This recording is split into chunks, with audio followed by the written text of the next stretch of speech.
मध्य प्रदेश के सीहोर जिले के देवीपुरा ग्राम पंचायत बनखेड़ा में आज करनी सेना की आम सभा का आयोजन किया गया। प्रदेश अध्यक्ष जी के नेतृत्व में इस सभा में आसपास के सभी करनी सैनिक और समाज सेवक बड़ी संख्या में उपस्थित रहे।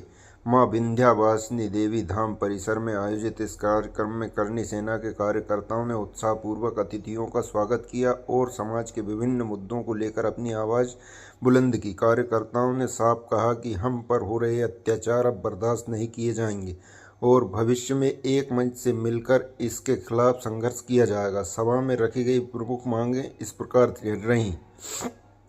हरदा प्रकरण की उच्च स्तरीय जांच कर दोषी पुलिस और अधिकारियों को तत्काल कार्रवाई की जाए। ESW आरक्षण को 10% से बढ़ाकर 20% किया जाए और प्रमाण पत्र प्रक्रिया सरल बनाई जाए। अग्निवीर योजना में संशोधन कर सेना में स्थायी भर्ती प्रणाली दोबारा शुरू की जाए तथा सभी अग्निवीर युवाओं को स्थायी सेवा और पेंशन का लाभ मिले। गौ माता और माता को राष्ट्र माता का दर्जा देकर अवैध तस्करी एवं हत्या पर कठोर कानून बनाए जाए। क्षत्रिय समाज को जनसंख्या के अनुपात में राजनीतिक प्रतिनिधित्व मिले। विधानसभा, लोकसभा व संगठन स्तर पर टिकट और भागीदारी सुनिश्चित की जाए। किसानों को सभी फसलों पर MSP की कानूनी गारंटी मिले। फसल नुकसान पर पूरा मुआवजा दिया जाए और जंगली जानवर से होने वाले नुकसान से राहत मिले। क्षत्रिय महापुरुषों पर अपमानजनक टिप्पणियों और इतिहास में छेड़छाड़ पर सख्त रोक लगाई जाए। प्रत्येक जिले में राजपूत समाज की छात्राओं और विद्यार्थियों के लिए राजपूत छात्रावास निर्माण हेतु शासन द्वारा कम से कम 2 एकड़ जमीन उपलब्ध कराई जाए। एट्रोसिटी एक्ट का दुरुपयोग रोकने के लिए संशोधन किया जाए और केवल जांच के बाद ही गिरफ्तारी हो।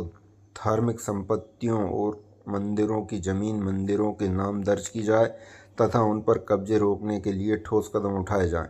सभा के अंत में करनी सेना के पदाधिकारियों ने संकल्प लिया कि समाज के हित की इन मांगों को लेकर आंदोलन जारी रहेगा और न्याय मिलने तक संघर्ष जारी रहेगा। ब्यूरो रिपोर्ट, गांव पर चर्चा, न्यूज़ भोपाल। और कलेक्टर वहां के निलंबित नहीं हो, सस्पेंड नहीं हो, तब तक हमें चुप नहीं बैठना।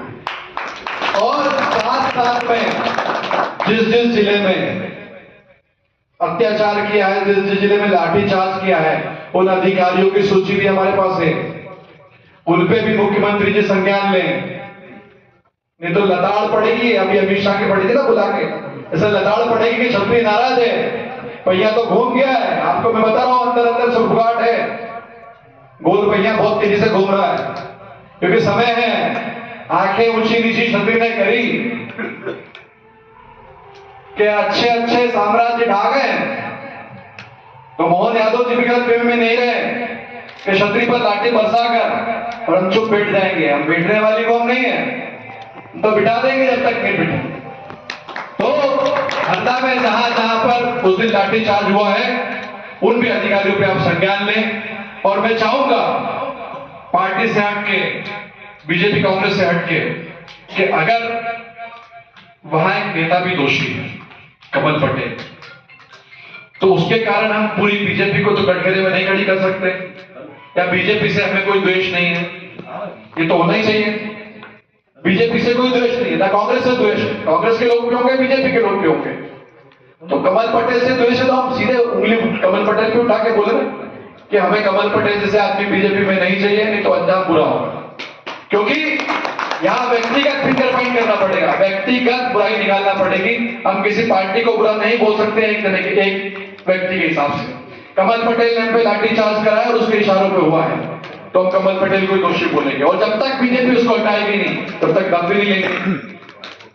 तो बीजेपी को पूरी को कटघरे घर में खड़ी करने की जरूरत नहीं है, कमल पटेल को कटघरे में खड़ी करने की जरूरत है। जो व्यक्ति हमारे सामने आएगा, हम उससे दो पे दो करेंगे और हिसाब भी बराबर करेंगे। हर स्थिति पे, सड़क से लेकर संसद तक हम तैयार हैं। जैसे चाहिए, जैसे निपटना हो आ जाए, हम तैयार हैं। EWS का आरक्षण, EWS 10% है और उसमें वैधानिक त्रुटियां हैं कि हर साल आपको प्रमाण पत्र की जो प्रक्रिया है उससे गुजरना पड़ता है। तो प्रमाण पत्र की प्रक्रिया से हर बार गुजरने के 3 महीने लग जाते हैं और हर चक्कर ये प्रोसेस होती है।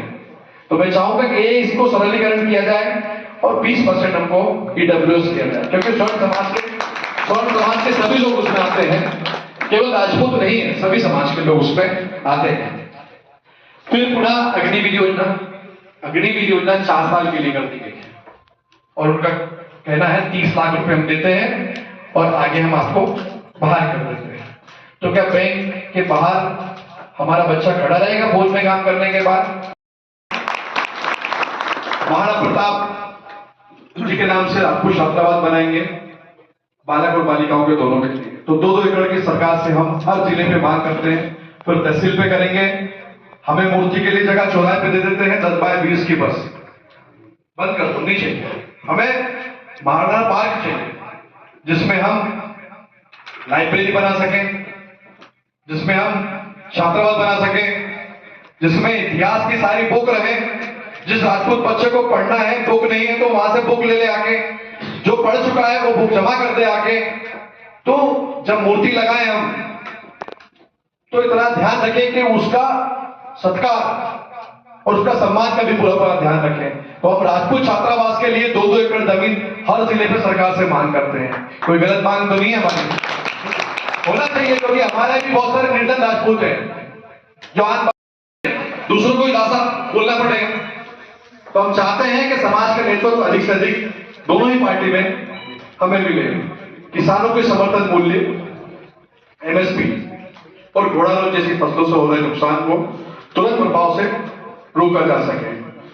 इतिहास संरक्षित हेतु कानून, हम चाहेंगे कि इतिहास संरक्षित हेतु एक कानून बनाया जाना चाहिए, जिससे पद्मावती जी का अपमान हुआ, राणा सागर का अपमान हुआ, चंद चवन्नी भर के लोग आके और 2 शब्द बोल देंगे, बस हो गए हिट, आपके गाली देके छूट जाओगे।